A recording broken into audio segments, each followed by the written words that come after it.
ఆడబిడ్డలకు అన్యాయం జరగకుండా ఉండడానికి మనము బీఆర్ఎస్ ప్రభుత్వంలో కేసీఆర్ గారు ఇచ్చినటువంటి జీవోను, అదేవిధంగా కేసీఆర్ గారు కోర్టులో కొట్లాడుతున్నటువంటి కేసుని ఇప్పుడున్నటువంటి కాంగ్రెస్ ప్రభుత్వం వెనక్కి తీసుకొని కొత్త జీవో ఇచ్చి మహిళలకు తీరని అన్యాయం చేస్తుంది అని చెప్పి మాకున్నటువంటి ఒక భయాందోళనను మేము వ్యక్తం చేయడం జరిగింది. ఆనాడు కాంగ్రెస్ వాళ్ళు చాలామంది మాట్లాడుకుంటూ తప్పుతో పట్టిస్తూ ఉన్నారు, అటువంటి నష్టం కూడా మహిళలకు జరగదు అనేటటువంటి అంశాన్ని వాళ్ళు చెప్పారు. కానీ అప్పటికి ఇప్పటికీ మొన్న గురుకులాలకు సంబంధించి 626 పోస్టులను ఈ ప్రభుత్వం ఫిల్ చేయడం జరిగింది. ఈ ప్రభుత్వం ఫిల్ చేసినటువంటి 626 పోస్టులు ఇవి ముందే కేసీఆర్ గారు ఉన్నప్పుడే నోటిఫికేషన్ వేసి పరీక్ష అయిపోయి రిజల్ట్ వచ్చినటువంటి దాన్ని కొత్త జీవో ప్రకారం ఇప్పుడు నింపడం జరిగింది. ఏదైతే మేము భయాన్ని వ్యక్తం చేసినామో ఆ భయాన్ని నిజం చేస్తూ కేవలం 12% మాత్రమే ఆడపిల్లలకు దీనిలో ఉద్యోగాలు రావడం జరిగింది. ఇందులో 3 కేటగిరీలుగా నింపిండ్రు. ఈ 3 కేటగిరీస్లో కూడా ఒక దాంట్లో 12%, ఒక దాంట్లో 13%, ఇంకో దాంట్లో 23%గా ఆడపిల్లలకు ఉద్యోగాలు వచ్చాయి. అంటే స్పిరిట్ ఆఫ్ రిజర్వేషన్ అయితే అని ఏదైతే మనం చెప్తామో కనీసం 33% ఆడవాళ్ళకి జాబ్లలో అవకాశాలు ఇవ్వాలని చెప్పి ఏదైతే ప్రయత్నం మనం చేసినామో ఆ ప్రయత్నాన్ని మొత్తంగా కూడా తుంగలోకి దొక్కుతూ ఇప్పుడున్నటువంటి ప్రభుత్వం 2 జీవోలను రద్దు చేస్తూ జీవో నంబర్ 41, జీవో 56 రద్దు చేస్తూ ఇప్పుడు జీవో 3 ఇచ్చినారు. ఆ జీవో 3 ప్రకారం జరుగుతున్నటువంటి అన్యాయం మేము ఏదైతే జరుగుతుందని భయపడ్డామో అది ఇవాళ నిజం కావడం నిజంగా కూడా దురదృష్టకరం. చాలామంది ఆడపిల్లలకి అన్యాయం జరుగుతూ ఉంది. మగపిల్లలతో సమానంగా ఇంకా మగపిల్లల కన్నా ఎక్కువ కష్టపడుతూ ఒక పక్క కుటుంబ భారాన్ని మోస్తూ పిల్లల్ని చూసుకుంటూ అనేక ఇబ్బందులు పడుతూ పోటీ పరీక్షలు తట్టుకొని మెరిట్లో వచ్చినటువంటి ఆడపిల్లలకు కూడా ఉద్యోగాలు రాకుండా అన్యాయం జరుగుతున్న విషయాన్ని మరొకసారి తెలంగాణ ప్రజల ముందుకి తీసుకొని రావడం జరుగుతూ ఉంది.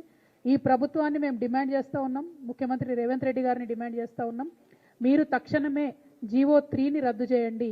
ఇది పోటీ పరీక్షలు రాసేటటువంటి ఆడపిల్లలందరికీ కూడా ప్రభుత్వ ఉద్యోగాల్లో చేరాలనుకునే ఆడపిల్లలందరికీ కూడా అన్యాయం చేస్తున్నటువంటి జీవో కాబట్టి జీవో 3ని తక్షణమే మీరు రద్దు చేయాలని చెప్పి మేము డిమాండ్ చేస్తూ ఉన్నాం. ఈ నెల మార్చి ప్రపంచవ్యాప్తంగా ఆడబిడ్డలందరూ కూడా ఎన్నో ఉద్యమాలు చేసి మహిళా హక్కుల్ని కాపాడుకున్నారని చెప్పి ఇంటర్నేషనల్ వేదికగా ఇంటర్నేషనల్ లెవెల్లో జరిగేటటువంటి మార్చి 8 మహిళా దినోత్సవం ఈ మంత్లో ఉంటుంది. నిజంగా ఆ రోజు సంబరాలు చేసుకుంటాం మేమందరం లేడీస్ ఎప్పుడు. కానీ ఈసారి ఈ ముఖ్యమంత్రి గారి చలవ వల్ల, ఈ కాంగ్రెస్ పార్టీ చలవ వల్ల ఆడబిడ్డలకు అవకాశాలు మీరు దెబ్బతీస్తున్నారు కాబట్టి మార్చి 8 నాడు ధర్నా చౌక్లో నల్ల రిబ్బన్లతో మేమందరం కూడా నిరసన ప్రదర్శన చేస్తాం. ఈసారి సంబరాలు చేసుకోము మేము, ఎందుకంటే చదువుకొని కష్టపడి పోటీ పరీక్షలకు ప్రిపేర్ అయ్యి కుటుంబాలను వదిలిపెట్టి నిద్రాహారాలు మాని ప్రయత్నం చేసేటటువంటి ఆడబిడ్డలందరికీ కూడా జీవో 3తో మీరు అన్యాయం చేస్తున్నారు కాబట్టి జీవో 3 రద్దు చేయాలని చెప్పి మహిళా దినోత్సవం నాడు ధర్నా చౌక్లో నల్ల బ్యాడ్జీలతో భారత్ జాగృతి ఆధ్వర్యంలో పెద్ద ఎత్తున నిరసన ప్రదర్శన చేస్తాం. పొద్దున 11కి మొదలు పెడితే 4-5 గంటల వరకు కూడా ఈ నిరసన ప్రదర్శన ఉంటుంది. కలిసి వచ్చేటటువంటి బుద్ధిజీవులందరినీ కూడా మేము ఆహ్వానిస్తూ ఉన్నాం. ఇది మహిళలకు విద్యార్థులకు జరుగుతున్నటువంటి అన్యాయం. చాలా మందికి ఇందులో టెక్నికల్ అంశాలు అర్థమైతే లేవు. రోస్టర్ పాయింట్ తీసేసిండ్రు, హారిజాంటల్ రిజర్వేషన్, వర్టికల్ రిజర్వేషన్ అంటే టెక్నికల్ పాయింట్స్ అర్థమైతే లేవు. కానీ నిన్న మొన్న జరిగిన ఈ నియామకాలు, ఈ ప్రభుత్వం చేసిన నియామకాలు పెద్ద సాక్ష్యం. 626 ఉద్యోగాలు నింపితే కేవలం 77 ఉద్యోగాలు మాత్రమే ఆడపిల్లలకు వచ్చినాయి. వాస్తవానికి 33% రావాలి, కానీ కేవలం 77 ఉద్యోగాలు మాత్రమే ఆడపిల్లలకు వచ్చినాయి.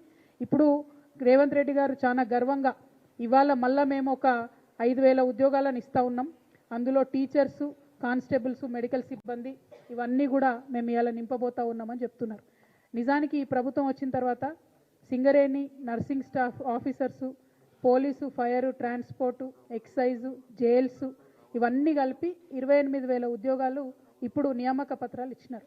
కానీ తెలంగాణ ప్రజలందరి దృష్టికి తీసుకొచ్చేది ఏంటంటే ఈ 28,000 ఉద్యోగాలు కూడా కేసీఆర్ గారి ప్రభుత్వంలోనే నోటిఫై అయినాయి, అప్పుడే పరీక్షలు అయినాయి, అప్పుడే రిజల్ట్ వచ్చినాయి. నియామక పత్రాలు మాత్రం కాంగ్రెస్ ప్రభుత్వం ఇస్తుంది. సో మీరు ఏదైతే సంవత్సరంలో 2 లక్షల ఉద్యోగాలు ఇస్తామని చెప్పినరో ఆ 2 లక్షలల్లో ఈ 28,000 తీసేయాల్సి ఉంటుంది. ఈ ప్రభుత్వం వచ్చినాక ఇచ్చినటువంటి ఒకటే ఒక నోటిఫికేషను డిఎస్సి నోటిఫికేషను, అది 11,000కి ఇచ్చిండ్రు. గ్రూప్ 1 నోటిఫికేషను ఇదివరకే ఉన్న 500 ఉద్యోగాలకు ఇంకొక కొత్తగా 63 ఉద్యోగాలు కలిపి కొత్త నోటిఫికేషన్ మళ్ళీ ఇచ్చిండ్రు తప్పితే ఇంకొకటి కాదు. కానీ ఈ జీవో 3 రద్దు చేయకుండా మీరు డిఎస్సి నోటిఫికేషన్ ఇచ్చినా గ్రూప్ 1 నోటిఫికేషన్ ఇచ్చినా ఆడపిల్లలకు అన్యాయం జరుగుతుంది కాబట్టి ముందు జీవో 3ని రద్దు చేసి నోటిఫికేషన్లు ఇవ్వాల్సిందిగా ఈ ప్రభుత్వాన్ని మేము డిమాండ్ చేస్తూ ఉన్నాం.